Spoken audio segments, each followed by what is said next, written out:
আমি জলি আহমেদ যুক্তরাষ্ট্রের new York থেকে আপনাদেরকে জানাচ্ছি তুষার ঝড়ের আপডেট।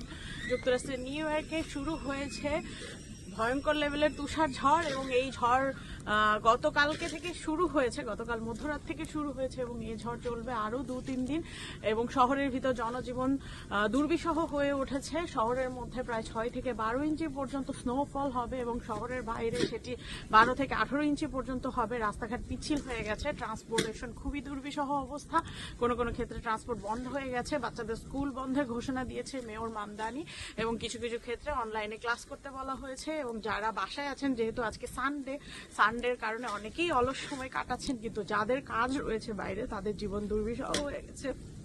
এই বরফের মধ্যেও কাজে যেতে হচ্ছে।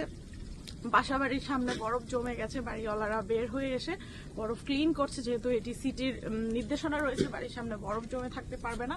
সো সব মিলিয়ে পরিস্থিতি খুবই ভয়ঙ্কর। অনেকে বাজার করে ঘরের মধ্যে বাজার স্টক করে রেখেছেন এবং খুব বেশি প্রয়োজন ছাড়া কেউ বাইরে বের হচ্ছেন না। সো আসলে এই ধরনের একটি বরফ ঝড় আগে কখনো যুক্তরাষ্ট্রবাসী দেখেননি। যুক্তরাষ্ট্রে ভয়াবহ তুষার ঝড়ে নিহত 7 এবং বিদ্যুৎহীন 10 লাখ মানুষ। যুক্তরাষ্ট্রের পূর্বাঞ্চলে 2/3 জুড়ে বয়ে যাওয়া দানবীয় তুষার ঝড় ও তীব্র শৈত্যপ্রবাহে জনজীবন বিপর্যস্ত হয়ে পড়েছে। গলফ কোস্ট থেকে উত্তর পূর্বাঞ্চল পর্যন্ত বিস্তৃত এই ঝড়ের প্রভাবে এখন পর্যন্ত অন্তত 7 জনের মৃত্যুর খবর পাওয়া গেছে। বিদ্যুৎহীন হয়ে পড়েছে 10 লাখেরও বেশি মানুষ এবং বাতিল করা হয়েছে 10,000-এরও বেশি ফ্লাইট। অন্যদিকে new York city mayor Mamdani জানিয়েছেন, শনিবার তুষারপাত শুরু হওয়ার আগেই শহরের বিভিন্ন স্থানে অন্তত 5 জনকে মৃত অবস্থায় পাওয়া গেছে।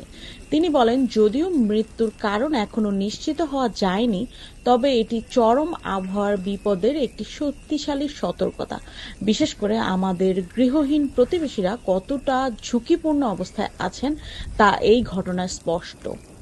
মেয়র মামদানি আরও জানান, গত 8 বছরের মধ্যে নিউ ইয়র্ক সিটি এমন দীর্ঘস্থায়ী ও তীব্র ঠান্ডা অনুভব করেনি।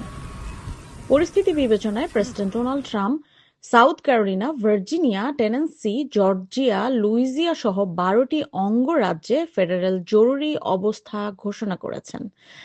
এক সোশ্যাল মিডিয়া পোস্টে ট্রাম্প এই ঝড়কে ঐতিহাসিক হিসেবে উল্লেখ করে সবাইকে নিরাপদ ও উষ্ণ থাকার আহ্বান জানিয়েছেন। তো এই ছিল যুক্তরাষ্ট্রের নিউ ইয়র্ক থেকে তুষার ঝড়ের আপডেট। আমি জলি আহমেদ বিদায় নিচ্ছি ইউএস বাংলা থেকে। আবারও নিউ ইয়র্কের আপডেট নিয়ে আপনাদের সঙ্গে হাজির হব। সেই পর্যন্ত সবাই ভালো থাকবেন এবং সাবধানে সেফলি থাকবেন।